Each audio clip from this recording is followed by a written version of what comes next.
So, and I have a sore throat tonight, so I'm drinking tea, so bear with me.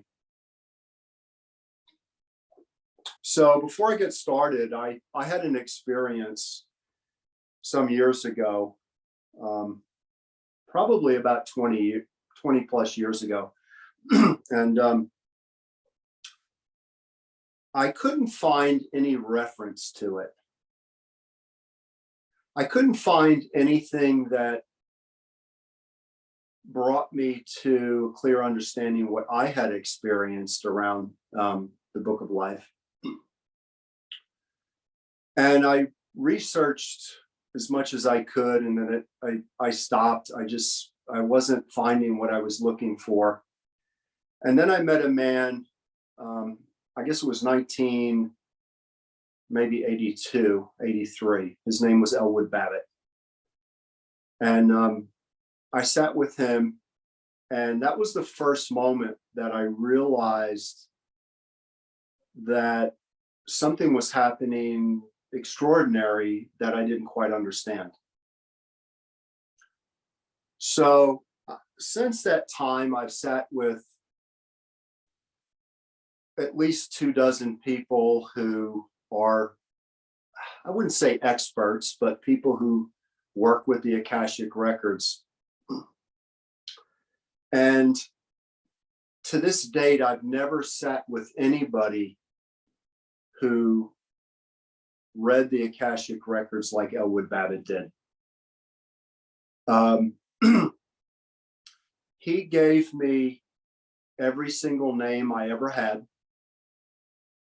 every life I've ever had, to such nauseam that the recording was an hour and 45 minutes.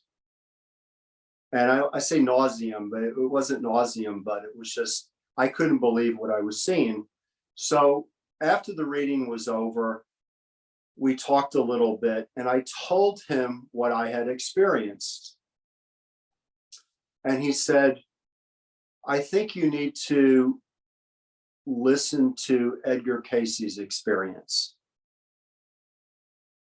So he kind of, moved me into that direction, and I heard and read what Edgar Cayce had to say about his experience moving into the Akashic Records. And it was the only time that I've ever experienced anything that was almost verbatim for what I experienced. And it led me to a lot of self-exploration. So tonight's definitely about self-exploration. It's about what we do and how we do it, and what sets us apart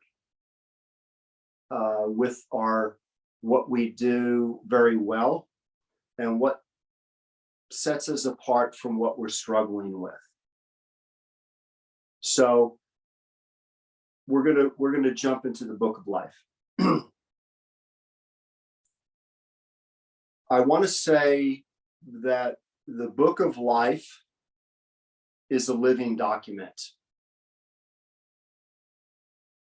It's a living document of us, and a real testament to what we're going through and our experiences emotionally, energetically, and vibrationally, that starts to write a story. This story is something that is part of the Akashic Records of our past, but it is very much in the present day. I want to preface that, consider that I say it's a written document, but it's more of a vibrational memory. So many people that I've talked to over the years, and when you talk about the Akashic Records, they say they go to a hall and there's books and stuff like that. So for me, the Akashic Records is more like a record.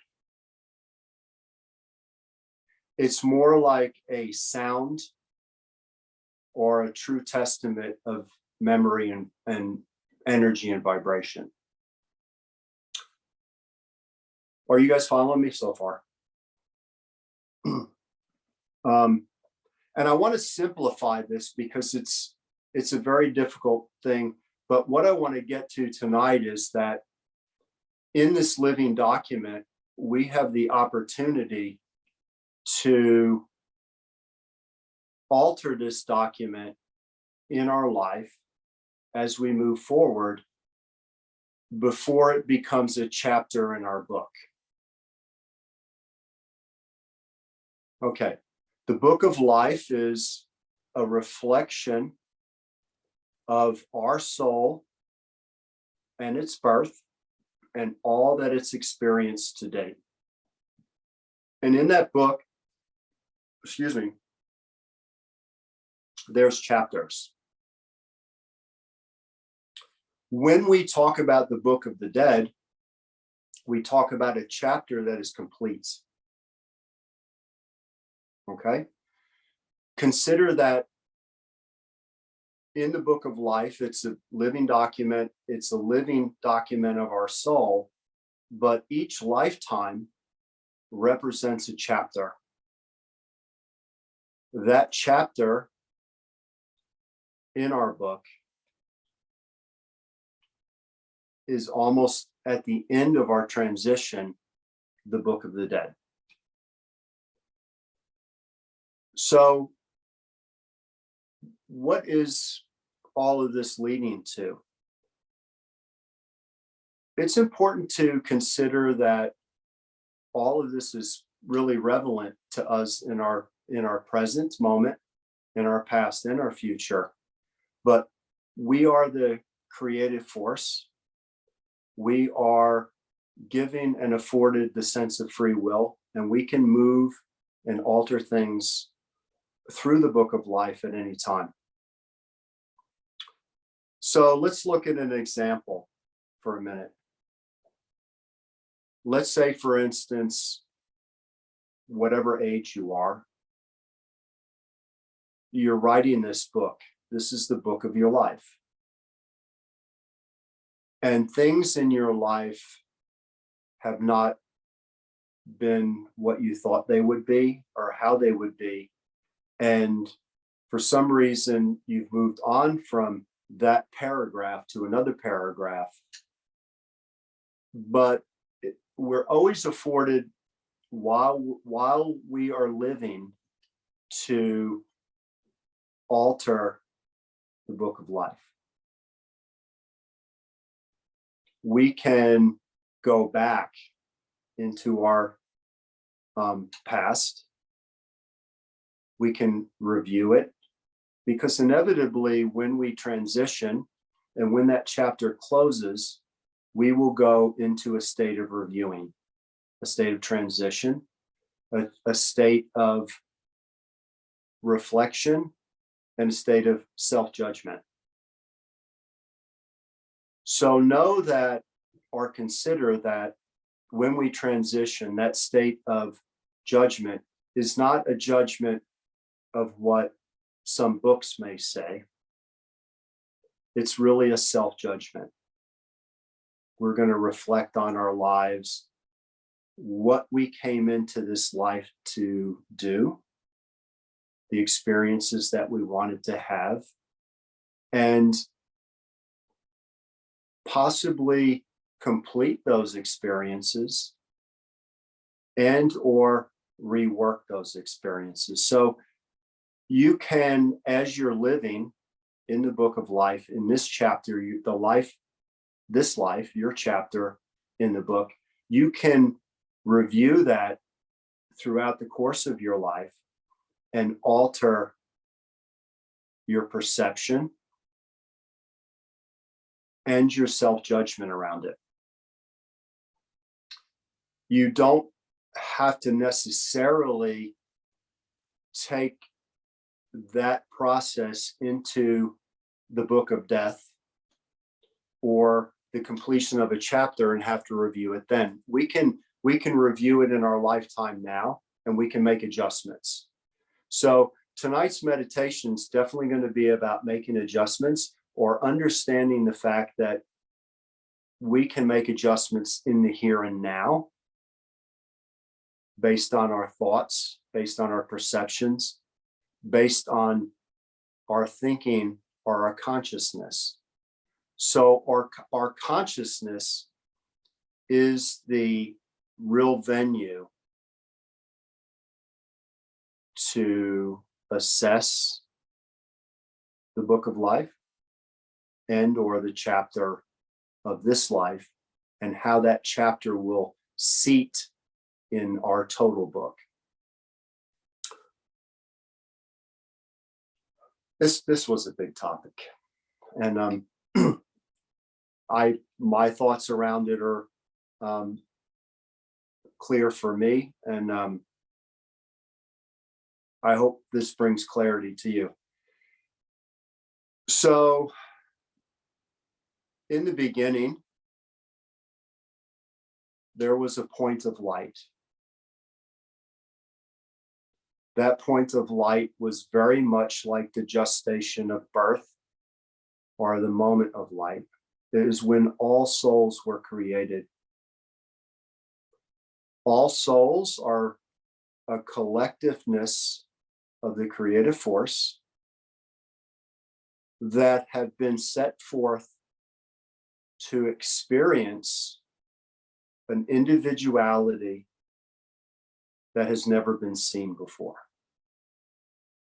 That individuality is you, and that individuality asks you to be part of this creative force, so in the creative force can experience the totality of potentiality in life.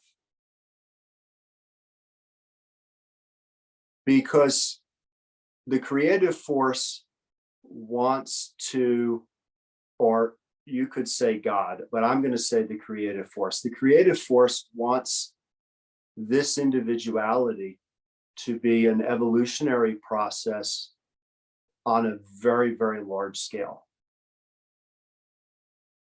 It doesn't want us or the process to be stagnant. This process takes on a very unique quality through the ages. Because you see, each time of life and of earth and of the ages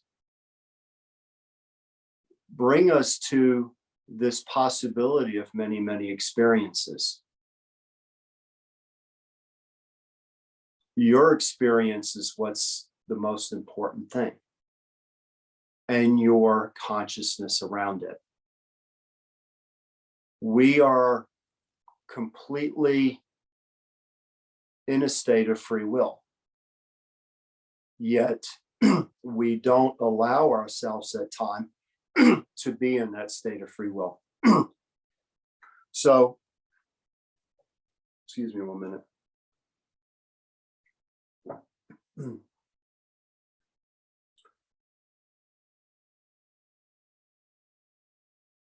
So this record has, or this energetic vibration, as I call it, more like a record, not like a book, has all the information of your life from the soul's conception to date. Many, many chapters. Some of us more chapters than others. Okay? It is a place where you can review this. It's also a place where, as I said, you can make adjustments. And you not only can make adjustments in this lifetime, but you can make adjustments based on past lives as well. So I'll give you an example. Elwood Babbitt had told me in my reading with him, and I had 3 readings with him, he told me that my name was Suakai, and I was a Shaolin monk in China. And it took me a while to digest that. But I realized the first day I went into, so I'm a martial arts practitioner since I've been 17. I studied combat karate, jujitsu, taekwondo, hapkido, ninjutsu. I've trained in a lot of different arts. But I found I was really good at it. Like, I excelled in it.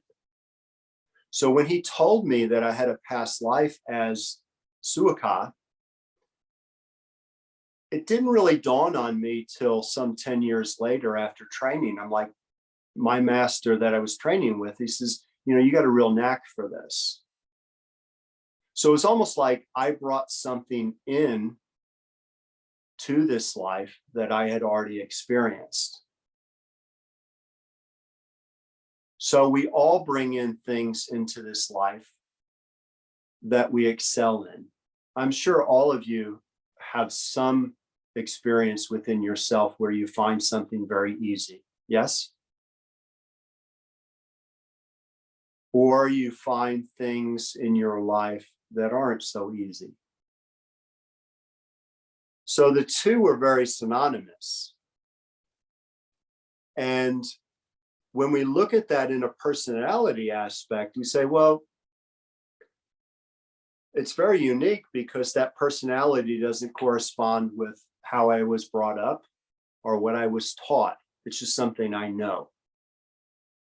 So we have a physical DNA that describes our body, everything in our body, but we also have a spiritual DNA or a soul DNA. So the soul's DNA is the record, you see. The soul's DNA is a record.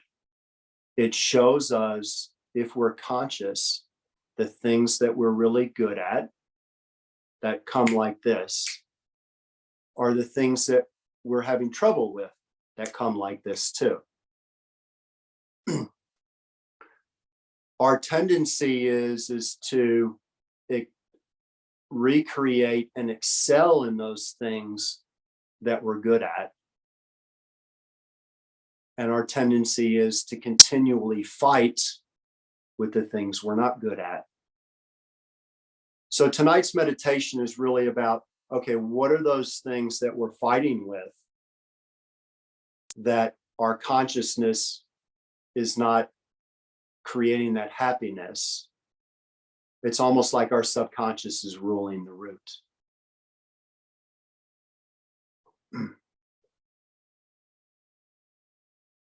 You can completely and totally rewrite all the scripts of the past and the present moment and the future. These are not my rules. These are the rules of the creative force. These are the rules of the promise that when you walk into a state within yourself where you attune to the creative force, that you are the creative force. And the creative force wants you to be attuned to that, because that force is experiencing your life with you, in the present moment. It's almost like the sun rising in the east, or all of the natural things that are happening are all connected. So we'll go into the meditation and we'll think about, okay, well, what do we want to change? So let's say, for instance, I'm 59. I gave my age away again. 49, sorry. Let's say something happened in my past that I want to change. Or I want to alter my book. Remember that while you are living, you can change the chapter of this book. You can't change the experience, but you can change the love and the compassion and the patience you have for that experience in your perception and your reaction. So it's almost like in your book, you've written this thing where this is the experience I had and it was very bad, but you prefaced underneath it, I saw that, I realized what it was, I took proper action now to alter that for me. So what that does for you is when you transition and your chapter becomes the Book of the Dead, you've already made the proper orchestration to change it in the here and now and not have to do it on the other side, and or incarnate back into life to experience it again.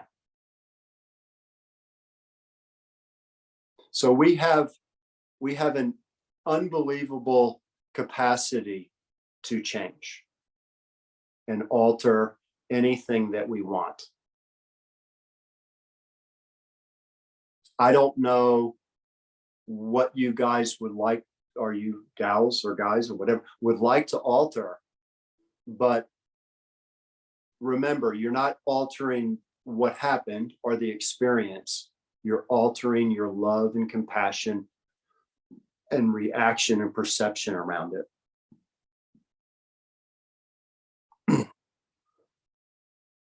The worst possible thing to write in your book, as you might consider, is not what someone's done to you, because that's an easy fix on the other side. So when you get to the other side, what someone's done to you will not hold gravity. It will not hold any structure at all. It's not karma. It's not karma. The only karma you hold is the karma that you hold for yourself. You're in judgment of yourself. So what someone else did doesn't really matter. It's what you did. It's how you change your perception around you and what you did. That's what's important when you think about the book of life. When you, like I said, when you get into spirit, humans hold grudges. Spirit doesn't hold grudges.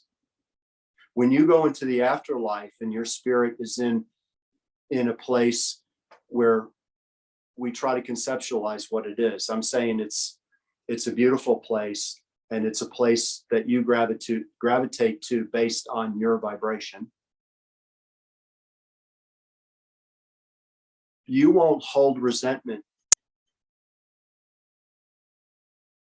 towards other things. You'll only hold resentment to yourself, your judgment of yourself. Spirit does not hold grudges.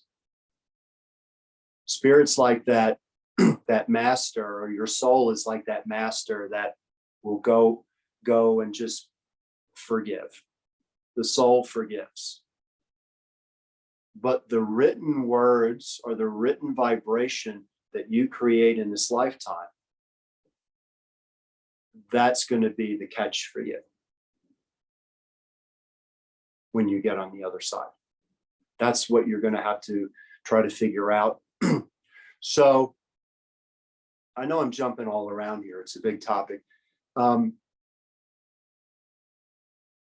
soul has a probability.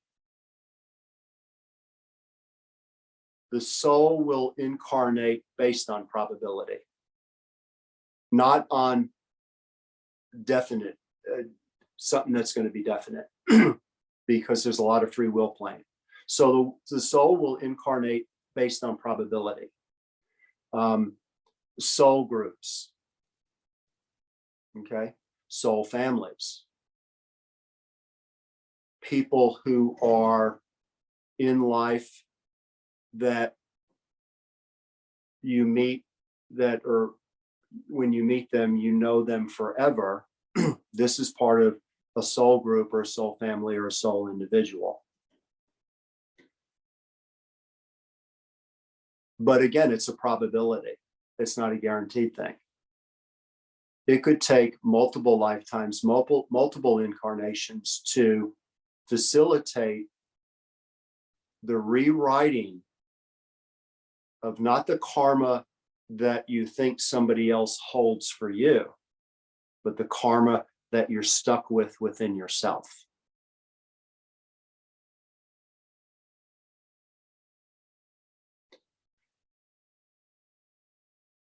This soul family is can be seen as cultural, racial. It can put you in certain geographical areas, because inevitably your soul is basing an incarnation on probability or a forecast of what you want or what you want to accomplish, or the things that you've been working on to heighten the soul's awareness to the creative force. Because inevitably the soul, this collectiveness of the soul is a collectiveness, but it's all fragmented. It's all scattered. So when we scatter, we work to get back to that. So all of us are working back to get to this place of the creative force where we realize that we've gotten there. The interesting thing is, in life, in physical life, that's where we need to get there in physical life. We need to find that creative force while we are in physical life. That is the real testament to the perfected soul.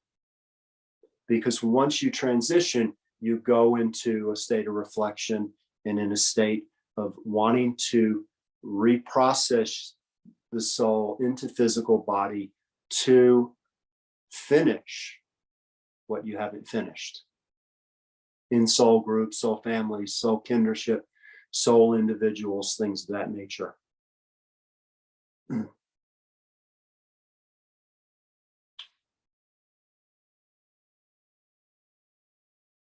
There's a lot of different possibilities that we could look at, that people talk about. I tried to simplify it and not get too deep on it. I think I got a little deep on it.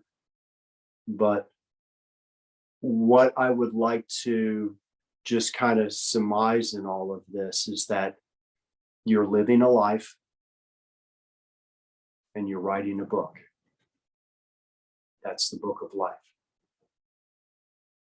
That book of life is a living document, and it has many, many chapters. This life is a chapter. This life is a chapter that is reflective of past chapters and the progression of future chapters. You have the ability to alter the whole parameter wherever you want to. It's a heartfelt consciousness movement that you make within yourself. You don't need any kind of recognition from anyone, any place, or anything other than the creative force. Remember that the creative force is not something that is outside of yourself. It resides in you. When you decide to make a change, own that change and do it.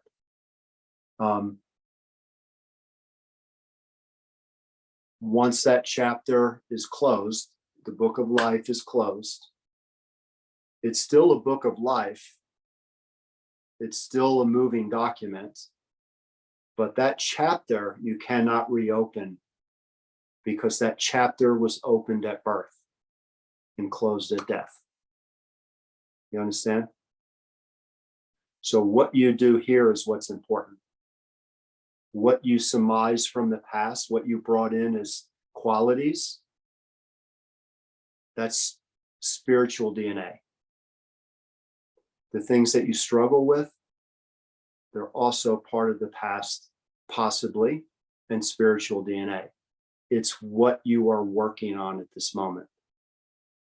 The things that are so difficult to navigate are most definitely an energetic quality, either of the past or the wills of the future and the desires of the soul to transition or transmute possible problems within yourself or things that you're working on.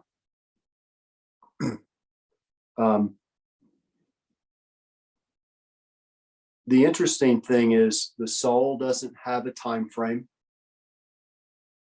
It has no time frame. It doesn't care whether you take 10 years, 20 years, 100 years, or 1,000 years, or eternity, because it's eternal. It will constantly work in your behalf. It will constantly put you in a place and give you the opportunity to put yourself in a place where you can continually work towards a state of blissfulness or enlightenment. It's just, that's the way it is. So I don't know how you guys are feeling about the Book of Life or where we're at with this or what you're getting out of it, but am I really scattered tonight?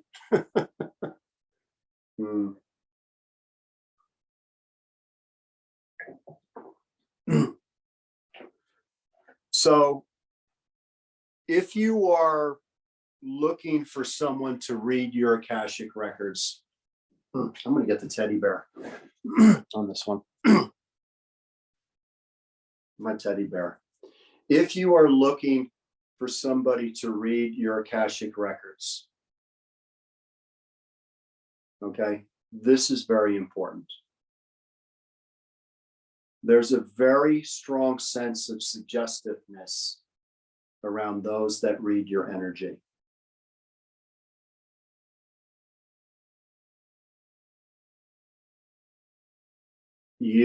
If you are searching out for somebody to read your Akashic Records, you are not sure of yourself. You always want to be sure of yourself first. Because those that will read you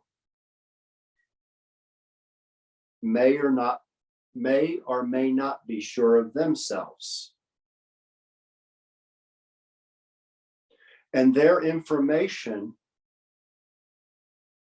may have qualities that are correct, but their information may have qualities that are incorrect.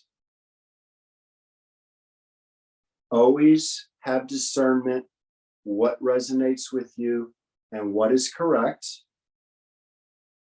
and have discernment about what is not correct. Because I will tell you, after doing this for 40 years, I have seen more people have readings that of the Akashic Records that are suggestive of things, and they feel like they have karma that they have to fix with somebody else, or they're told things that put them in a bad state or a bad environment, and it makes things worse. So always be careful with having someone read your Akashic records, because what is the true percentage of someone who's doing that? Now, like I said, I've met a lot of people over the years, very beautiful people who read the Akashic records that are wonderful. I would not say anything bad about anybody, but I have sat with the absolute best. There's no question about it. Elwood Babbitt was absolutely read the Akashic records like nobody else's business. I have yet to see anybody I've sat with that could tell me first name, last name, year, time frame, geographical area of operation, and everything to such a pinpoint, and everything that was said I could relate to. You have to relate to it. So that was the last time I had my Akashic records read. I haven't had them read since, because what Elwood told me was that I have the ability within myself to remote view my own Akashic records. Because where do the Akashic records sit? They sit with you. They sit in your soul. When you start to open up that process within yourself, you start to realize that you know what you're good at. You know that you were good at it and nobody really taught you anything. You start to realize, well, I'm really good at that. Then you start to realize, well, I'm having problems with this. Is it part of your past? It could be part of your past, the past of this life, but you also could be bringing it in from a past life. It's almost like putting the book on the shelf and looking at it and picking it up and reading the first chapter or the second chapter, or the third chapter, how many ever lifetimes you've had. Most of us sitting here today are in the capacity of 12 or more lifetimes. Not my rules. It's just a matter of time frame from the beginning of the soul to where we are today. Most of the masters that have walked the earth will tell you or will explain to you that they have perfected themselves within 15 to 20 lifetimes.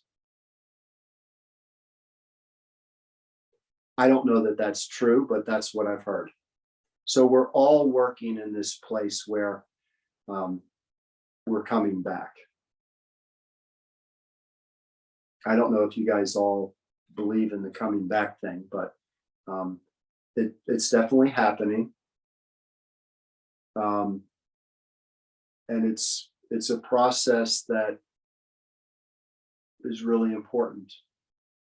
It's really, really important. So I'm going to pause for a minute, and we're going to talk a little bit, and then we'll get into the meditation.